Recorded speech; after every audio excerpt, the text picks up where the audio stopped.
Tonight, chilling new details in the murder of UnitedHealthcare CEO, exploding wildfires triggering evacuations in Southern California, and the break-in at an NFL star's home during Monday Night Football. First, murder suspect Luigi Mangione yelling at cameras as he's taken into court in Pennsylvania.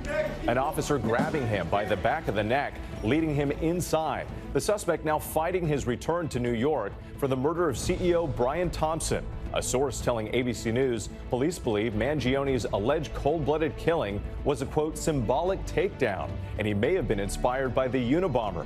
His mother filing a missing persons report before the shooting. Aaron Katersky in Pennsylvania. Also tonight, a massive wildfire tearing across Southern California.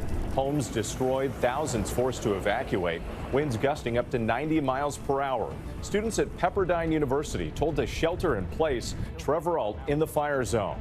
Tracking a new storm threat moving into the northeast. Heavy rain, possible flash flooding, and dangerous winds from Washington, D.C. to Philadelphia, New York to Boston. Overseas tonight, following the fall of the Assad regime, Israel unleashing a wave of attacks targeting Syria's military bases and destroying its naval fleet. The IDF determined to keep chemical weapons from falling into the hands of rebel forces. New video showing Assad's abandoned fleet of luxury cars. Our team went inside one of the presidential palaces and a notorious prison where the Assad regime is accused of torturing and executing inmates. James Longman in Syria and what he witnessed. Tonight, the new break-in during Monday Night Football. Police called to the home of Bengals quarterback Joe Burrow, thieves in his house while he was on the field against the Cowboys.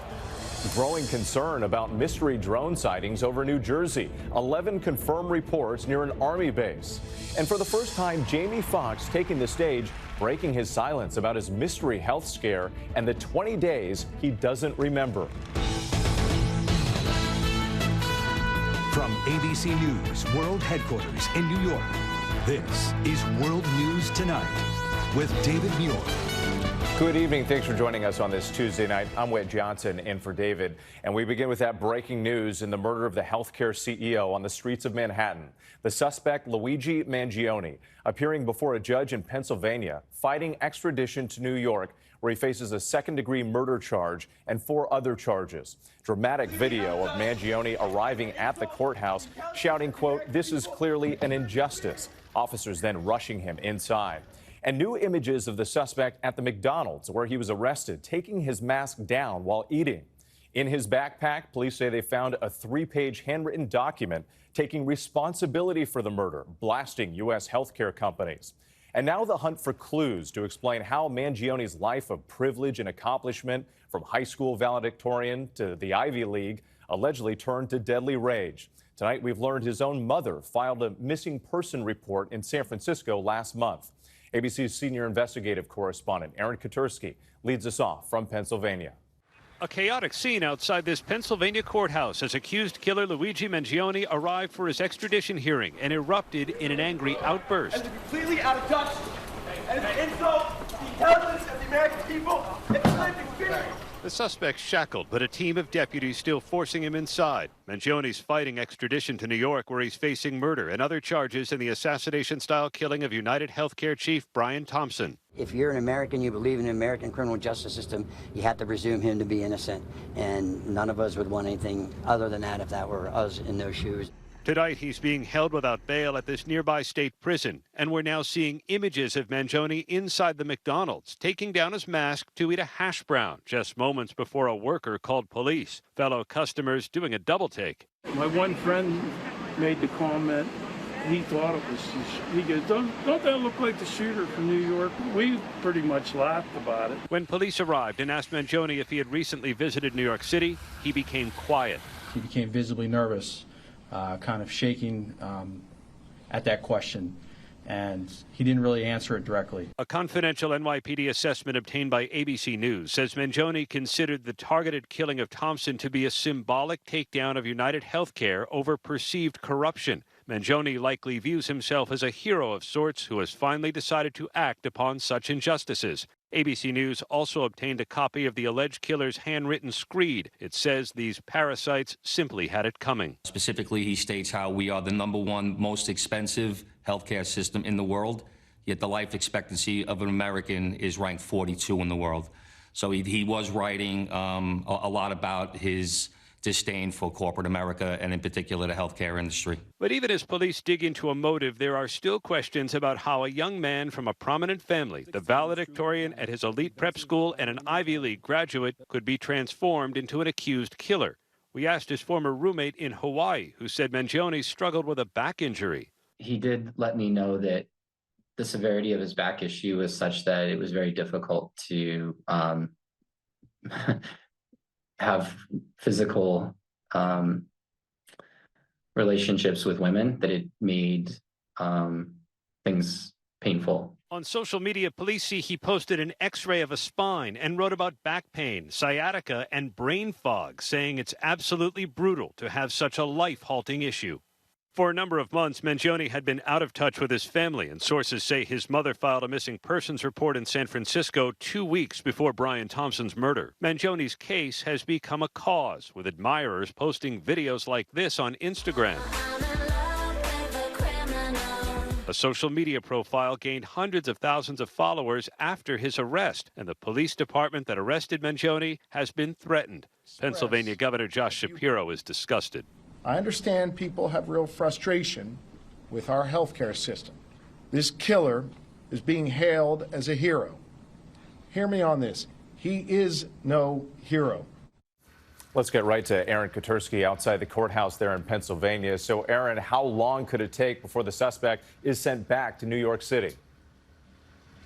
It could take weeks, Whit, for the legal process to play out, but the Manhattan DA's office tonight is adamant Mangione will return to New York to face the murder charge. His attorney told us tonight he would plead not guilty to everything he's charged with. I was in court here with the suspect after that outburst, and he appeared calm inside.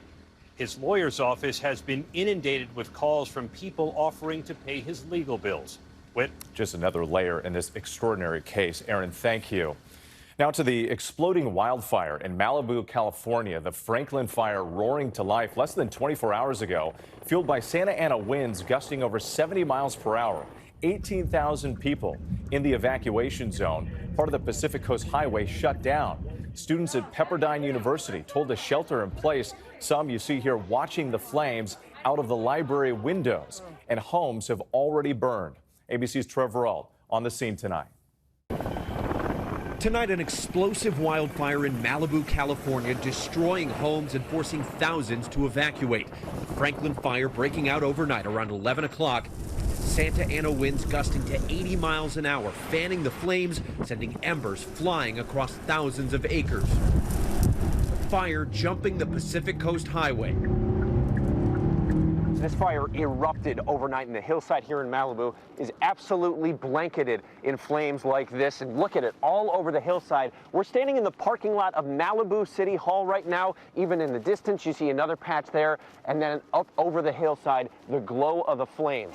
Oh my God! The bright orange of those flames eerily visible through the windows of the library at nearby Pepperdine University. Students sheltering in place in the school's fire-resistant buildings. Daylight revealing destruction, homes burned to the ground. Alec Gellis used a high-powered hose pumping water from backyard pools to try to save his neighborhood. There was so much fire in here, it was insane. He says he was able to save at least 5 of his neighbors' homes. And we can still see these flames burning behind me. They are in no way out of the woods here. The humidity will remain low with more gusting wind, and red flag warnings are still in effect for most of Southern California. Whit. Quite a scene behind you. Trevor, thank you. Let's bring in meteorologist Lee Goldberg of our New York station WABC. And Lee, you're tracking that extreme fire danger in the west, but also a flood threat heading to the northeast.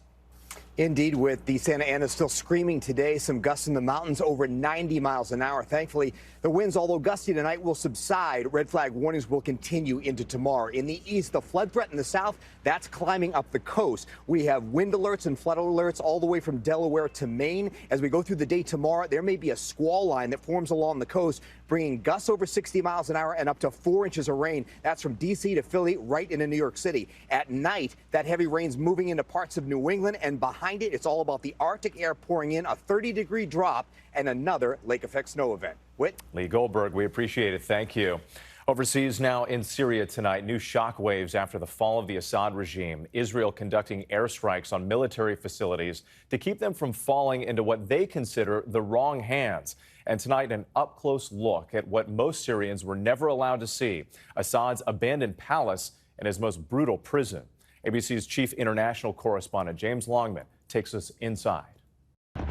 Israel tonight unleashing a wave of devastating airstrikes across Syria, destroying its military bases and naval fleet. Officials say they want to prevent the fallen Assad regime's chemical weapons from falling into the hands of the Syrian rebels. Today, we visited Assad's abandoned palace, the vast marbled estate ransacked and burned. This is what was a ballroom, clearly ravaged by fire now. You can see all the chandeliers smashed and burned. New video showing the world Assad's life of luxury, a garage filled with rare Ferraris, Lamborghinis and Maseratis. While Assad stole his country's wealth, his people suffered extraordinary pain to keep him in power. We went inside Assad's killing machine, the notorious Sednaya prison, where thousands were sent and few ever emerged. Families trying to find out what happened to their loved ones. They want to show us, they want to show the world proof of Assad's brutality. The ropes that hanged probably hundreds, maybe thousands of detainees. This man confronts me. My son was 15 when they took him. Where is he? We want to know, he cries. His boy was taken 11 years ago. Everyone here is missing someone. Inside, we see Syrians poring over lists of the detained, the first clues they've ever had to their loved one's fate, and underground. This is solitary confinement. Tiny rooms behind huge metal doors where people would languish for years. No light, no one would know they were here. And in another room, a printing press. These families convinced bodies were crushed here for easier disposal. There's also an urgent search tonight for American journalist Austin Tice, kidnapped near Damascus 12 years ago. A senior official tells ABC News the US is now trying to check all of Syria's prisons and safe houses, hoping to find him alive. Those Israeli airstrikes were huge, nearly crippling Syria's defenses. Now, the United States says they're not going to stand in their way, but for a country already in crisis, they were terrifying. Whit? A pivotal moment for the region. James Longman, thank you. Meantime, back here in the U.S., police in Cincinnati say thieves robbed the home of Bengals quarterback Joe Burrow while he was on the field for Monday Night Football. It's just the latest in a string of break-ins targeting the homes of professional athletes. Here's ABC's Ariel Reshef. Burrow, sideline. While star Cincinnati Bengals quarterback Joe Burrow was throwing touchdowns and leading his team to victory in Dallas Monday night, authorities now say thieves were breaking into his sprawling multi-million-dollar home in Cincinnati. We do have a shattered window into the bedroom. The bedroom has been ransacked. The first 911 call placed by the frightened mother of Burrow's employee. Someone is trying to break into the house right now. My daughter is there. This is Joe Burrow's house. She is staying there. He's at the football game. Just moments after kickoff, Burrow's employee herself making an emergency call. Someone broke into my house. It's like completely messed up. Just last month, the NFL issued a security alert for its players after the recent burglaries at the mansions of Chiefs quarterback Patrick Mahomes and tight end Travis Kelce. So far, the sheriff in Ohio saying the burglary at Burrow's home does not appear to be connected to a rash of recent crimes targeting sports stars, but the NFL, NBA, and NHL all warning of a South American crime syndicate saying skilled criminals are increasingly targeting athletes' homes on game days. Police tell ABC News that an off-duty officer was at Burrow's home that night providing security. Authorities are now reaching out to neighbors for any possible footage of the perpetrators. All right, Ariel Reshef, thank you. Turning now to the Trump transition, some of his most controversial picks making their cases on Capitol Hill. Defense Secretary nominee Pete Hegseth still facing Republican skeptics, as well as FBI Director nominee Kash Patel, who's vowed to go after Trump's political opponents. Here's ABC's chief White House correspondent, Mary Bruce. After a bruising few weeks, tonight President-elect Donald Trump's controversial pick to lead the Pentagon seems to be gaining some momentum. He's much better off this week than he was last week. Pete Hegseth, a former Fox News host and veteran, fighting to win over Republican skeptics as he faces allegations of sexual misconduct, excessive drinking, and financial mismanagement, all of which he has denied. What are you expecting from your meeting with Senator Murkowski today? Looking forward to a great conversation. After their meeting, Alaska's Lisa Murkowski tight-lipped. Did you learn anything that swayed you at all? I had a good exchange with Mr. Hegseth. Also on the Hill today, Trump's pick for FBI director. A hardcore loyalist, Kash Patel, has vowed to go after Trump's political opponents. Today I asked him if that's still his plan. Donald Trump says he's going to leave political prosecutions up to your discretion. How aggressive are you going to be, Mr. Patel? Will you go after January 6th committee members? As his cabinet picks make the rounds here on the Hill tonight, Donald Trump is looking to jumpstart investment in the U.S., promising to sweep aside permits and regulations, including environmental ones, for companies that invest at least $1 billion in the U.S. Whit. Mary Bruce back on Capitol Hill tonight. Thank you. When we come back here, President Biden now briefed about those mystery drone sightings in the Northeast, including 11 confirmed reports over an Army base. For the first time, Jamie Foxx speaks out about his mystery health scare, what we didn't know. Tonight, the White House says President Biden has now been briefed on those mystery drone sightings in the Northeast. Large drones spotted at night over parts of New Jersey, the Philadelphia area, and Staten Island, New York. 11 confirmed drones seen over an Army facility in Morris County, New Jersey. They've also been spotted over President-elect Trump's Bedminster Golf Course. Nearly 24 mayors are set to meet with authorities tomorrow. When we come back, the supermarket merger is set to be the largest in U.S. history, what a judge just decided. And Jamie Foxx on the health scare that kept him hospitalized for weeks. To the index now, a federal judge in Oregon blocking the largest supermarket merger in U.S. history. The judge ruling the nearly $25 billion merger between Kroger and Albertsons would limit competition and hurt customers. Both companies say they need to merge to compete with Amazon, Costco, and Walmart. Critics say the deal will raise grocery prices. And a passing to note tonight, renowned poet, author, and activist Nikki Giovanni has died from complications of lung cancer.